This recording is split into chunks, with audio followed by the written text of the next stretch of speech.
All right, so we wanted to get into some of the audio from the newest running back for the Washington Commanders. That would be Austin Ekeler, who comes over on a free agent deal. Signs a relatively modest deal for a guy who has as many accomplishments as he has. But like you always say, NFL. he's older for an RB. Yep. This is year 8. So I guess not that surprised that the number wasn't that high. He wants to keep working on his borderline and he's coming Hall off of an Fame ankle resume. injury. High ankle sprain, which is a difficult injury. Yep. But I'm going to assume he's going to be 100% going into camp. Let's hope so. I mean, he suffered that injury in the first game last season. I listened to some of the audio already, and I think we're going to play some. I was getting fired up. I mean, I love the guy, especially from a fantasy standpoint. Like, that dude was carrying people to fantasy titles 3 and 4 years ago. Right. Hopefully he still has something left in the tank for the Commanders for real football. Here's Ekeler talking about what he brings to the table for Washington. As far as a playmaker, I'm going to score some touchdowns for you, that's for sure, if you can get me in the red zone and find a way to give me the ball in some space. As far as a leader, I'm going to bring some energy. You're going to hear me at practice. You're going to hear me in the locker room. You're going to hear me talk to the young guys. You're going to hear me bringing people along. You're going to find me in the weight room all the time, and also pushing people in there as well. And I really take pride in helping people be the best version of themselves, but starting with myself first. And so that's what you're going to get when you have me on the team. By the way, he is not messing around about the weight room bit. I believe I saw him within the past week post a workout where he is lifting with one arm a 200-pound dumbbell. Oh, really? He's like, I want to see that. He's straddling the bench, and he's got a 200-pound dumbbell in the left. He's doing a row. He's a strong kid. He's doing this with his right arm. With he 200? does 2 or 3 of them, and then he switches it over to the left hand and does the same thing. Right. With a 200-pound dumbbell. My dumbbells at home go up to 80. That's all I got. It's a 200-pounder. Yeah. Side note, EB, I will give you one United States dollar. I won't know the answer. U.S. currency. I don't you know might the know answer. this answer. I don't. I think it's pretty widespread knowledge. I don't think I do. I think you're going to know it. No, my brain's mush. What is Austin Ekeler's touchdown celebration? This dollar is yours if you get it. I don't know. It's a pretty widespread, pretty common celebration that he does. You don't know his touchdown celebration? No. Why would I know What is it? Have you ever seen him score a touchdown? Yeah, but we don't remember touchdown celebrations. He does air guitar. He does. Well, hopefully he's doing a lot of air guitar this year. Sometimes fans will throw him like an inflatable guitar, and he'll play it. But what's the bit? Like, why does he do that? I don't know. It's just his thing. Has he ever explained? Like, I don't know. Maybe if we ever get him in person, we can ask him. But no, who's the guy? Who's the Slash? Yeah. I don't know, but I know that he loves to play air guitar in the end zone, and he loves flops. Austin Ekeler. Oh, really? Loves flops. Saw him on the Celebrity Poker Tour recently with Maria Ho and Brad Owen. He says he loves old 80s and 90s rock. That's why. Oh, he does? He's a big 80s rock guy. I need to hang out with him. I need to hang out with Austin Ekeler. He's probably boys with your guy. He probably loves your guy that you hung out on the tour bus with. Loves Brett Michaels? Probably. Who doesn't love Brett Michaels? That guy's an American treasure. Right. Everybody should love him. All I know is that if you think about what they're doing, they're getting guys in here that like Bobby Wagner, I think is this kind of guy too. Yeah. Who's like a positive influence, a loud guy. They say, he's a big talker. Yeah. Eckler's going to be a positive influence guy. I love what he said. I'm going to be in the weight room all the time. Like, I just get this sense that some of the guys that aren't here anymore. Yeah. I won't mention names, maybe like Chase Young.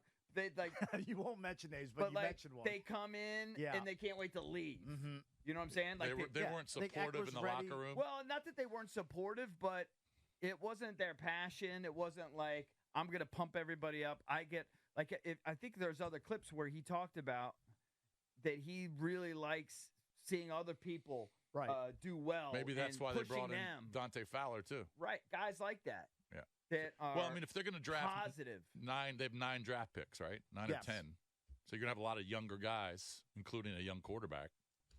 So maybe that's good that they're bringing in these older dudes to kind of support the younger guys that are going to be coming in.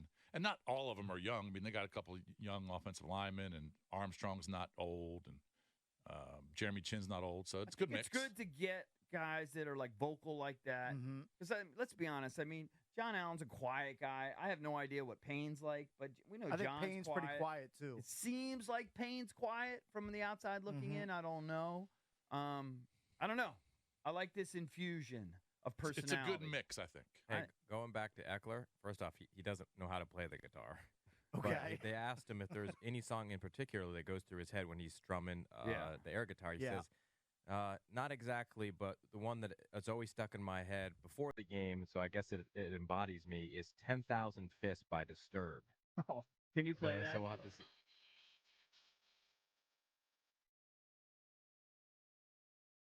More of a good drum playlist. You should probably be playing the drums. Sleep on Dave Draymond, the lead singer. Stir. This is fucking sick when you're in the weight room. I wouldn't know.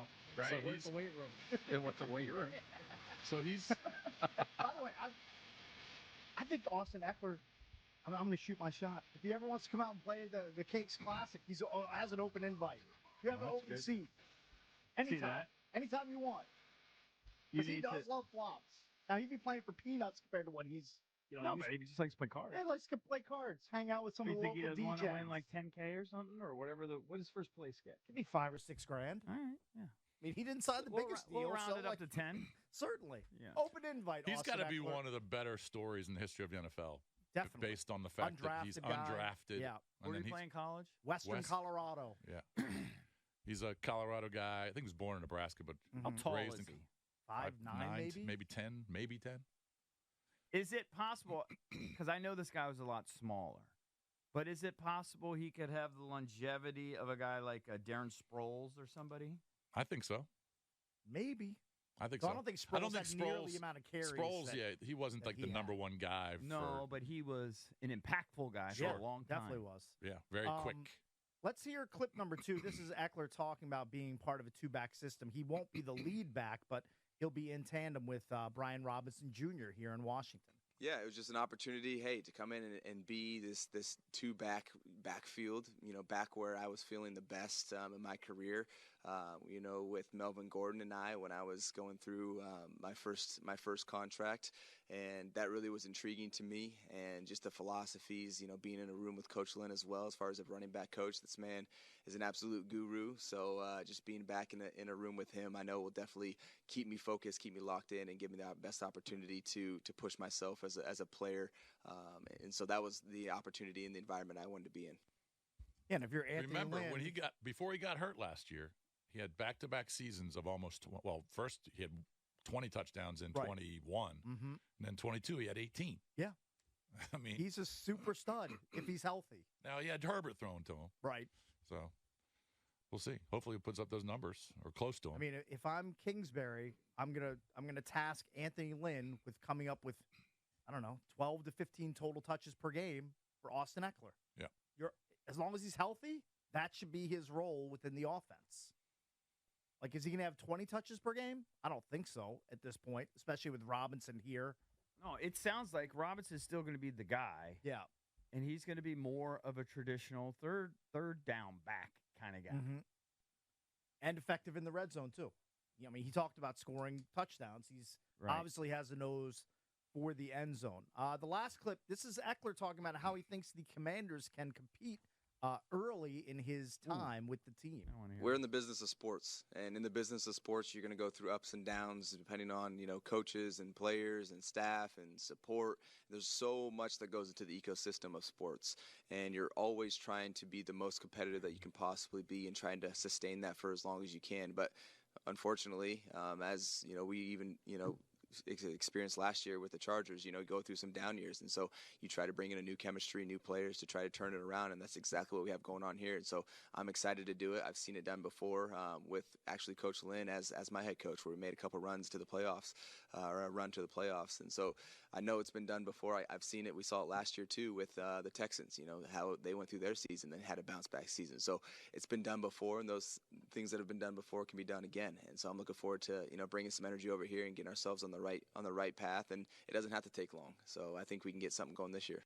Man, he sounds like Pretty sure Austin Ekeler sharp he's dude. my guy. Just listen to how we all line up. Loves poker. He loves white trash rock. Lifting 200-pound dumbbells. I'm gonna No. have to recuse myself from that. You hurt your hand bowling. Yeah, I can't hang there. What else? Oh, he also Here's what he does to the fantasy community, Austin Ekeler. A lot of players give it the Heisman. They eschew it. Yep. They don't Here's like to. Here's what deal with Ekeler does to the fantasy community. He embraces him. He just wraps his arms around it. He does. He talks about that. Hicks has a new man crush. Bring me in here. He loves him some fantasy football. I think he does a weekly pod during the season and with talks Matt fantasy. Harmon from Yahoo Sports. Like, he's deep into fantasy. He's my guy. Austin Eckler's my you have a man crush. guy. Hey, planting my flag. Hey, you know what you should do is you should take some time and try to come up with some sort of poker celebration for the end zone and pitch it to him. Ooh, that's a great call. Now, he's known for playing the air guitar. This is impacting his brand, but what would be a good poker celebration? You think you could convince him? The all-in motion. Oh yeah, just take the football and push it all. I like that. Hey, do you know? Might have to pitch that to him. So Austin I love Ekeler that. is an NFL record holder. Okay. He's one of 2 players to have 10 rushing touchdowns and 5 receiving touchdowns in back-to-back seasons. Right. All right. The only other player to ever do that in the history of the league is pretty good, Marshall Faulk. Well, he's a Hoffer, Marshall Faulk. Correct. So Hall of that's Fame. the type. You had Eckler in the Hall of Fame last week. Again, you're taking my words out of context. I said he was a borderline Hall of Fame type of player. I believe was my exact quote. Well, Drab just mocked me. There's a lot of mockery. Needs a few more years. Needs coming a few from more over years. there. Yeah. He need about. You need 10 more years. 8,000 more rushing yards. Yeah, he's not in Hall of Fame. I mean, what if he finishes his career with 125 touchdowns? I don't know. Now that's He's going to get like another 69 70. now. He's got 4,000 yards rushing. I understand. How many yards receiving does he have? About the same, probably. He's got a lot. He's look. You got to get out of your box of you got to have this many rushing I already yards. won. I already. He's a multi-pronged threat. That's all. We're aware. That's all What I'm do you pointing think? out. What is the plus minus on him for Washington, given that he'd be more of a traditional third down back? It appears here. You mean what sort of numbers do I expect out of him? What's the over under on touchdowns? Just touchdowns. Total touchdowns? Yeah, I don't care about 50 catches. 6.5. I think I would think go. it's a good number to I'd go start. over. 6.5. If is he a solid if he number. stays healthy, I'd go over that. You would? Yeah. I mean, I don't know. Total touchdowns? Yeah. Yeah. Because I think he could get. Well, that's a huge win. I think he could get 5 rushing touchdowns and 3 to 5 receiving touchdowns. He's saying he's double-digit touchdown guy. No, if he's healthy, he's got to stay healthy. which is his current history suggests yes. Yeah. That's the sort of production you'll get. If he gets 10 touchdowns, we're having a year. Oh yeah, it's a bonanza. Yeah. Austin Ekeler, I mean, why couldn't my he guy. get 8 to 10 total touchdowns? He totally could. Yeah. All right. I don't know. Completely If he could. plays 17 games, that's not a big number. If he's healthy, I mean, it's well within his range of outcome. Actually, it's low for his range. I just don't think he's going to get the amount of workload that he's gotten in previous years. So you got. He's not going to get the carries because he's not going to be the number 1 back. But what if Robinson goes down? Oh, and he's the lead back? Yeah, I mean, running backs get hurt all the time. That's to the moon, my friend, for his numbers. All right, coming up next, we will continue to talk Commanders. We'll get into some of the audio from RG3. He thinks that Caleb Williams should pull an Eli Manning. He should just tell the Bears he's not interested in going there with their number 1 overall pick coming up in the NFL draft. RG3 thinks he might be a better fit here in D.C., so we'll get into that next here on The Fan.